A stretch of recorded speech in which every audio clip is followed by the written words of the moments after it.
Salut les geeks, c'est Mikey Mike, et voici un condensé d'informations concernant les jeux vidéo. Square Enix a récemment diffusé une nouvelle bande-annonce de Kingdom Hearts 3. Que vous découvriez la franchise Kingdom Hearts ou que vous suiviez les aventures fantastiques de Sora depuis toujours, bienvenue. Vous ne serez pas de trop dans le combat qui approche. Pour ceux d'entre vous qui découvrent la franchise, cette bande-annonce vous présente la menace qui pèse sur nous tous. Les mondes Disney et Pixar sont sur le point d'être engloutis par les ténèbres. Notre seule chance est de nous unir ensemble.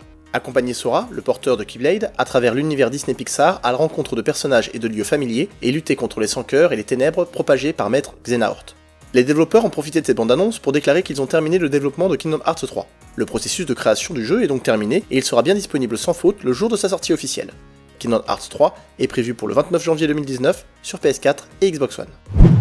Présenté lors de la conférence de Sony à l'E3 2009, le jeu Agent de Rockstar devait se dérouler pendant la guerre froide dans les années 70, sous fond d'espionnage et meurtre politique. Malheureusement pour nous, le jeu ne verra jamais le jour. En effet, l'entreprise USPTO, chargée d'enregistrer les dépôts de marques aux États-Unis, a indiqué que Rockstar a décidé de ne pas renouveler la marque Agent, la laissant ainsi disponible à d'autres entreprises. Rockstar a donc décidé d'abandonner le jeu Agent que pas mal de joueurs attendaient. Heureusement que Red Dead Redemption 2 est là, et vivement que Red Dead Online arrive. Le studio Skybound Games, qui a décidé de reprendre le développement de The Walking Dead l'ultime saison, a indiqué sur son site internet que le développement du jeu a repris tout récemment et que les dates de sortie des 2 derniers épisodes seront très prochainement dévoilées. L'éditeur envisage déjà une sortie pour décembre 2018 pour l'épisode 3.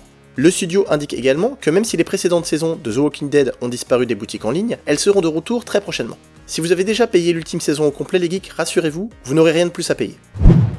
Farming Simulator 19 est enfin disponible dès maintenant sur PC et console. À tous les fans de gestion agricole, et je sais qu'il y en a parmi vous, le jeu propose un peu plus de 300 véhicules et pièces d'équipement agricole basés sur de véritables marques. Farming Simulator 19 permet également de s'occuper d'animaux avec des chevaux par exemple, qu'il est possible de monter pour explorer librement sa ferme. Un mode multijoueur jusqu'à 16 joueurs sur PC et 6 joueurs sur console est également mis en place afin de construire ensemble une ferme coopérative. Farming Simulator 19 est donc disponible sur PC, PlayStation 4 et Xbox One. Nike a eu l'excellente bonne idée de sortir très bientôt des baskets à l'effigie de la première PlayStation. Sous le nom PG 2.5, initial de Paul George, joueur américain de basketball, ces baskets PG 2.5 sont grises, comme la première PlayStation de Sony. Le logo est celui de l'époque, la virgule de Nike est déclinée en rouge, bleu, jaune et vert, alors que les symboles croix, carré, rond et triangle sont mis un peu partout sur les chaussures. Les baskets PG 2.5 seront disponibles sur la boutique de Nike à partir du 1er décembre 2018 au prix de 110$, soit 2 jours avant le lancement de la PlayStation classique. D'après le site Kotaku, Blizzard serait en train de bosser sur un jeu à destination des smartphones et qui se déroulerait dans l'univers de Warcraft, s'inspirant du jeu à succès Pokémon Go.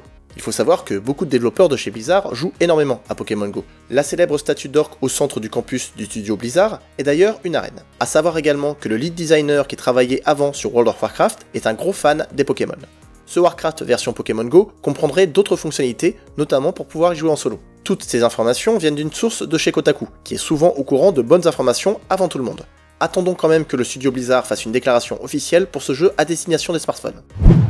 Le studio Media Molecule, en charge du futur jeu Dreams, communique quelques informations. Je vous rappelle les geeks que le jeu proposera une aventure scénarisée et proposera d'utiliser un outil de création et de partage de niveau aux possibilités exceptionnelles, permettant ainsi de créer des éléments aux formes et à l'aspect très variés. Dans un message mis sur son site officiel, Media Molecule annonce qu'il va tenir un live stream le 28 novembre à 18h, présentant la conception d'un niveau sur le thème de la dystopie, les extraterrestres, la fantasy ou le surréalisme, selon la demande de la communauté. Cet environnement sera jouable dans la bêta de Dreams qui sera lancée plus tard cette année. La version d'évaluation du jeu semble assez imminente. Le studio Media Molecule précise par contre que la date de sortie de cette bêta ne sera pas communiquée à l'occasion de ce direct. Une édition premium pour le jeu Jump Force a récemment été dévoilée.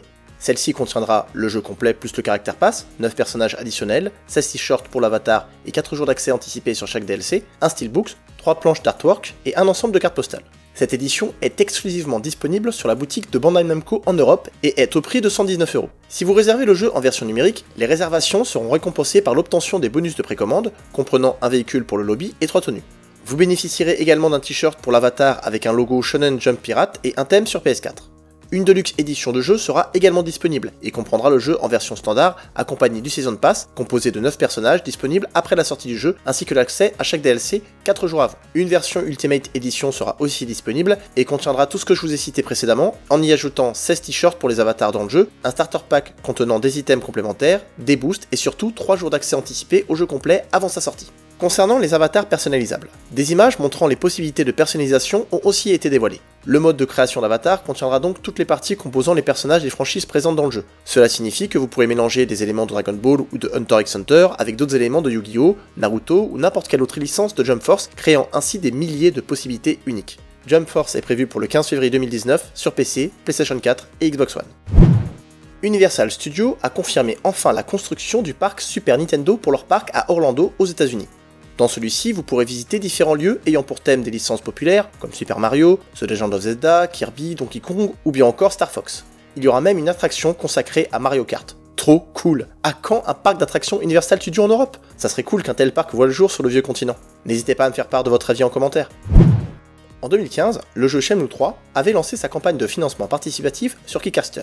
A l'époque, 69 320 contributeurs avaient mis 6 333 295 $ pour soutenir ce projet. Et oui, c'est quand même assez énorme.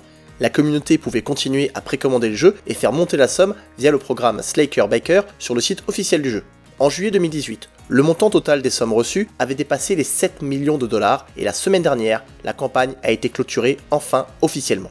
Le financement participatif de Shenmue 3 a donc atteint, accrochez-vous bien, les 7 179 510 $ grâce à 81 087 donateurs. Il ne reste plus maintenant qu'à espérer et à attendre une bonne version finale de Shenmue 3 qui est prévue pour le 27 août 2019 sur PC et PlayStation 4.